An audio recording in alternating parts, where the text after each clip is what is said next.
గారిని పార్టీని ఇది సస్పెండ్ చేయాలి, ఎమ్మెల్యే పదవి నుంచి బర్తరఫ్ చేయాలని చెప్పేసి ఇండికేషన్స్ ఉన్నాయి. హైకోర్టుకి భయపడి హైకోర్టు ఇది ఇచ్చింది, 4 వారాలు గడువు ఇచ్చింది. 4 వారాల్లో వీళ్ళు ఇనిషియేట్ తీసుకొని ఎవరెవరు ఉన్నారు 11 మందిలో మినిమం 2-3 ఎగిరిపోతారు. ఎందుకంటే ఒక పార్టీ గుర్తుపైన గెలిచి ఇంకో పార్టీలోకి వస్తే ప్రాబ్లం లేదు. ఏదో గాంధీ గారు చెప్పినట్టు ఏదో దేవుడి కండువా కప్పుకున్నారు, ఆయనకి ఇబ్బంది లేదు. ఈయన పార్టీలోకి వచ్చి ఎంపీ టికెట్ ఈయన తెచ్చుకున్నాడు.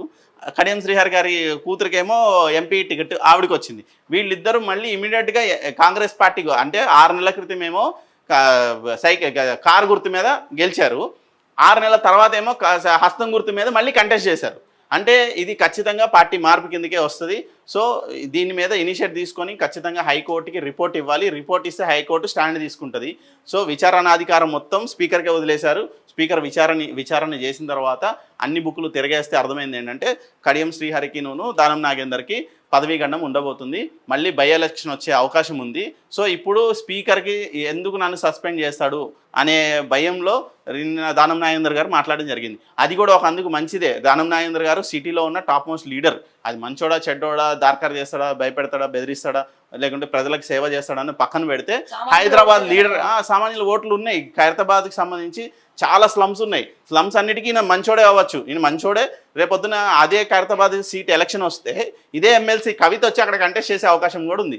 లేదు అంటే ఇక్కడ 2 కవితలు ఉన్నారు. అక్కడ corporator Banjara Hills corporator Manne Govardhan Reddy wife Kavitha అయినా కంటెస్ట్ చేయొచ్చు, లేదంటే కేసీఆర్ కుమార్తె కవితకైనా కంటెస్ట్ చేయొచ్చు. ఎందుకంటే వాళ్ళ ఇల్లు అదే బంజారాహిల్స్లో, అదే దానం నాగేందర్ కాన్స్టిట్యున్సీలో కవితకి ఇల్లు ఉంది. సో కవితకైనా కంటెస్ట్ చేయొచ్చు, లేదు కార్పొరేటర్ కవితకైనా కంటెస్ట్ చేయొచ్చు. ఒకవేళ ఎలక్షన్ వస్తే అవుట్ రేట్గా దానం నాగేందర్ మొన్న ఎంపీ టికెట్ ఓడిపోయినట్టే ఎమ్మెల్యే టికెట్ కూడా ఓడిపోయే పరిస్థితులు ఉన్నాయి. సో దానం నాగేందర్కి రాజకీయ భవిష్యత్తు కనపడట్లేదు కాబట్టి ప్యానిక్ అయ్యి నిన్న మా హైదరాబాద్లో ఎట్లా కూలగొడతారు రాబాయ్ అన్నాడు.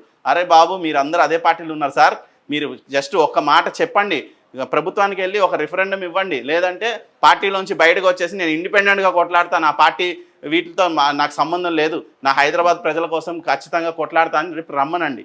అంబర్పేటలో మూసీ నది ప్రవహిస్తుంది, ఓల్డ్ సిటీలో ప్రవహిస్తుంది, మా ఎల్బీ నగర్కి సంబంధించి ప్రవహిస్తుంది. సో రేపొద్దున ఓల్డ్ సిటీలో ఉన్న మూసీ నదిని టచ్ చేసే పరిస్థితి లేదు. అందుకని చెప్పి బీఆర్ఎస్ వాళ్ళు వెళ్ళి మూసీ నదికి ఆ ఓల్డ్ సిటీలోనే రాజకీయాలు చేస్తున్నారు బీఆర్ఎస్ వాళ్ళు. ఇక్కడ ప్రాబ్లం ఏమవుతుందంటే మనం ఎవరి స్టాండ్ తీసుకోలేం. ఇక్కడ హరీష్ రావు గారు వెళ్ళి ఓల్డ్ సిటీలో ఎందుకు జనాలు రెచ్చగొడుతున్నాడు? ఓల్డ్ సిటీకి వెళ్తున్నారు. ఈ రోజు కూడా కేటీఆర్ ఓల్డ్ సిటీకి వెళ్తున్నాడు.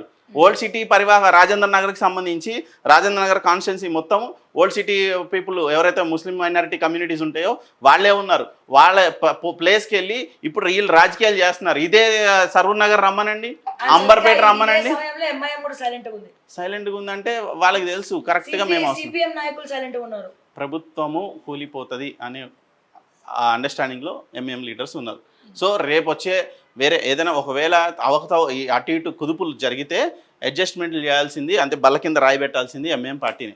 సో ఎంఎం పార్టీ అంటే ఇంకొక విషయం చెప్తా, ఇదే ఎంఎం పార్టీ రాజాసింగ్ పైన దాడి చేయడానికి కొంతమంది, అంటే ఎంఎం పార్టీని స్ట్రైట్ అనలేం కానీ కొంతమంది ముస్లిం యువకులు రెక్కీ నిర్వహించారు నిన్న ఎంఎం పార్టీకి సంబంధించి. రాజాసింగ్ స్ట్రైట్ ఎంఎంని టార్గెట్ చేస్తున్నారు. అక్కడ రాజాసింగ్ ఇంటిని రెక్కీ చేయడం, రాజాసింగ్ ఇంటి వీళ్ళ స్టేటస్ని, రాజాసింగ్ ఇంటిని వీళ్ళ స్టేటస్ కింద పెట్టుకోవడం, ఇవంతా జరిగిన తర్వాత అక్కడ లోకల్ యువకులు పట్టుకొని చాదరగట్ట పోలీస్ స్టేషన్కి తీసుకుని వెళ్ళారు, మంగళహాట్ పోలీస్ స్టేషన్ తీసుకెళ్లారు. మంగళహాట్ పోలీస్ స్టేషన్లో మొత్తం చెక్ చేస్తే ఆ నిందితుల ఫోన్లో ఈయనతో ఈ రాజాసింగ్ ఫొటోస్తో పాటు చికోటి ప్రవీణ్ ఫొటోస్ కూడా దొరికినాయి, బోరబండ చింటూ ఫొటోస్ కూడా దొరికినాయి. ఇప్పుడు చికోటి ప్రవీణ్కి భద్రత ఎవరు కల్పిస్తారు? రాజాసింగ్ అంటే ఎమ్మెల్యే, ఆయనకు భద్రత ఉంది. మరి చికోటి ప్రవీణ్ భద్రతకి సమస్య ముప్పు వాటిల్లింది. సో ఇప్పుడు ఆయన ఈ చికోటి ప్రవీణ్తో ప్రాబ్లం ఏంటంటే ఆయన సైదాబాద్ లోకల్, ఇటేమో బేగం బజార్, ఈ ఏరియా అంతా ఫ్రెండ్స్ ఉన్నారు. 25 ఏళ్ల సావాసాలు ఉన్నాయి. ఎవరు పిలిచినా, చిన్నోడు లేదు పెద్దోడు లేదు, ఎవరు పిలిచినా ఆయన ఏంటంటే నా దోస్తు పిలిచినా అని పోతాడు. బీజేపీ ఎంపీలకి స్టేట్ మొత్తం ప్రచారం చేస్తారు, గన్మెన్లను కల్పించాలి. ఇప్పుడు రేపొద్దున ఆయనకి ఏదైనా హాని జరిగితే 3 రాష్ట్రాల్లో ఆయనకు అభిమానులు ఉన్నారు. సో వాళ్ళందరూ రేపొద్దున రోడ్డెక్కే పరిస్థితులు ఉన్నాయి. ఇప్పుడు ఎంఏఎంకు ఏమైనా మంచిదా అంటే ఎంఏఎం సంబంధించి ప్రజలు చేసేది, వాళ్ళ పార్టీ కార్యకర్తలు చేసే అక్రమాలు అలాగే ఉన్నాయి. ఎంఐఎం వాళ్ళు ఇచ్చే స్టేట్మెంట్లు అలాగే ఉన్నాయి. రాజాసింగ్ మీద దాడి చేద్దామని వెళ్ళారో లేదంటే ఇంకేం చేద్దామని రెక్కీ నిర్వహించారో తెలియదు, కానీ ఆ రెక్కీలో రాజాసింగ్ అంటే ప్రొటెక్షన్ ఉంది, మరి చికోటి ప్రవీణ్కి ఎలాంటి ప్రొటెక్షన్ లేదు. సో చికోటి ప్రవీణ్కి సంబంధించి సెక్యూరిటీ రెస్పాన్సిబిలిటీ కంప్లీట్గా సీఎంఓ బాధ్యతే. రేపొద్దున ఏదైనా జరిగినా కూడా చికోటి ప్రవీణ్కి సంబంధించి ఏదైనా జరిగినా కూడా అది సీఎంఓ రెస్పాన్సిబిలిటీనే కిందనే పరిగణిస్తారు. ఎందుకంటే ఇది ఆయన హిందూ మతం గురించి కావచ్చు, రకరకాల ఇష్యూస్ పైన, గోరక్ష పైన, లేదంటే చాలా హిందూ ధార్మిక సంస్థలకు సంబంధించి చాలా ఎఫెక్టివ్గా వర్క్ చేయడము, ఆయనలను ప్రొటెక్ట్ చేయడము, వాళ్ళకి ఏదైనా దాడులు జరిగితే వాళ్ళ పరామర్శించడము, లేదంటే దళితులకు ఏదైనా హాని జరిగినా, దళితుల పైన ఏదైనా దాడులు జరిగి వాళ్ళకి ఏదైనా అన్యాయం జరిగినా కూడా వాళ్ళ విషయంలో మాట్లాడడము, రకరకాల ఇష్యూస్ పైన స్పందించడము, స్ట్రైట్ అవే అగ్రెసివ్గా మాట్లాడడము, వాళ్ళ పార్టీ నాయకుల్ని కూడా ఆయన క్వశ్చన్ చేయడము, ఇవన్నీ జరిగినాయి. సో ఈ క్రమంలో ఖచ్చితంగా పార్టీ ప్రభుత్వాలే వీటిపైన జాగ్రత్తలు తీసుకోవాలి. ఆయనకి ఖచ్చితంగా భద్రత కల్పించాలి. ఆయన ఇంటికి భద్రత అవసరం లేదు, ఎందుకంటే చంద్రబాబు నాయుడు ఇంటి పక్కనే ఉంటాడు, ఆయన ప్రాబ్లం లేదు. కానీ ఆయనకి వ్యక్తిగత భద్రత కల్పించాలి.